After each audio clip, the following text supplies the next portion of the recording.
Since its introduction, macOS has revolutionized the experience of using a computer by combining incredible power with incredible ease of use. And it's loved by all different types of users, from families and students to creative pros, business people, and of course, software developers. And this year, we're taking the macOS experience you love even further. But what should we call it? Well, if you're a student of macOS, you know this question can only be answered by Apple's legendary crack marketing team. Their drug-fueled, minibus-driven vision quests have yielded some great names and sadly spawned a host of imitators. The truth is, we can't responsibly continue to inadvertently lead our competition to copy these methods when they clearly can't handle the trip. So this year, we're leaving our process shrouded in mystery and taking you straight to the glorious destination. Our next release of macOS is macOS Big Sur. macOS Big Sur introduces an entirely new design and major updates to some of the most essential apps on the platform. And just like its name, Big Sur brings you unmatched levels of power and beauty. Let's start with design, where we're making the biggest change since the introduction of macOS 10. To tell you more about the philosophy and incredible craftsmanship behind the new design, here's a short video with Alan Dye.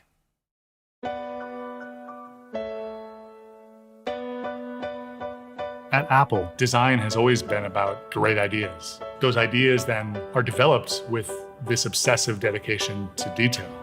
If we care enough about all the details that make up a product, then in the end, we will design an experience that really feels like there's no other way it could be. And the best example of this is macOS Big Sur. Our goal was to bring even more clarity to the design of the software, while retaining the Mac's powerful capability and ease of use. We started with the simplest of elements, from the shape of a corner radius to refinements in buttons and controls.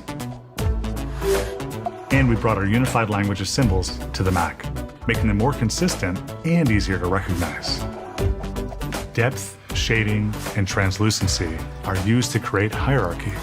These new materials are rich and they're vibrant. They bridge light and dark. We've reduced visual complexity to keep the focus on users' content. Buttons and controls appear when you need them, and they recede when you don't. There's a new way to access system-level controls and a unified space for notifications and widgets. We've also created a new suite of sounds that are familiar to the Mac, but remastered and more refined. We wanted consistency throughout the ecosystem, so users can move fluidly between their Apple devices. But we also love that Mac icons have a deep history and a distinct look and feel. So we retain many of the highly crafted details and the playful elements that make Mac icons unique. This OS reflects an important history. It's familiar, but it's also entirely new in every detail. We love the Mac. It's the tool we use to make all the products that we put out into the world. And macOS Big Sur is where it starts. So that's the thinking behind our new design. Now, let me show it to you in action with a demo. As Alan said, we've refined some of the most iconic elements of the Mac experience. Let's start with the dock. It has an elegant new design that floats along the bottom of your desktop. And you'll notice that we've created gorgeous new app icons for all of your favorite apps. Speaking of apps, let's take a look at the Finder. You'll notice it has a gorgeous new top-to-bottom design for the sidebar, and it has a compact, space-efficient toolbar. Makes it really easy to get to all of your controls. Next, let's take a look at Mail. You can see that Mail has all new glyphs in the sidebar, and you may have noticed that we brought color back as well. Now, each app uses its own key color, and that same color is used for the elegant new rounded row selection style here in the message list. Now, the toolbar makes it really easy to get to all your controls. Check out how the search bar expands as I click on it. And of course, other operations like filtering, well, they're just a click away. Next, let's take a look at Photos. It's just stunning.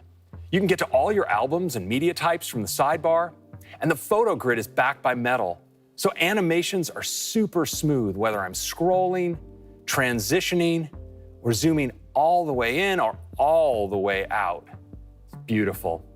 Now, we've refreshed the design for all the apps on the system, from apps like Calendar and Notes, to podcasts and music with its new Listen Now pane, and an all-new version of iWork that features a simplified toolbar.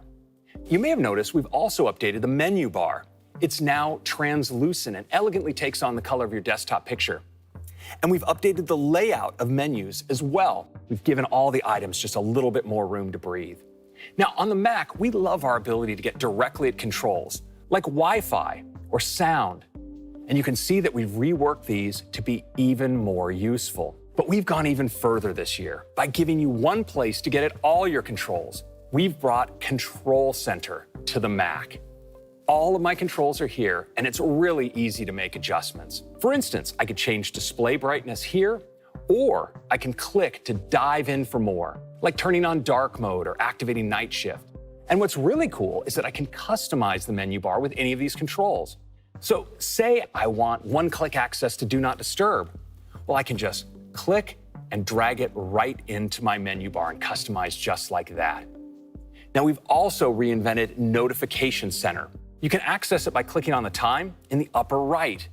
And as you see, we now have a single view that brings your notifications and widgets together all in one place. And we now group related notifications together. You can easily expand them to take a closer look or clear them all out in one step. And we're bringing our redesigned widgets to the Mac. They're really beautiful, and you have all new ways to customize them. I'm just going to click Edit Widgets down here at the bottom. You can see I have a gallery of all my widgets, and they come in a variety of sizes. I can select between them just like this. And developers can bring their own widgets as well, like this one here from day one. Now, adding widgets is easy. Let's start by adding, say,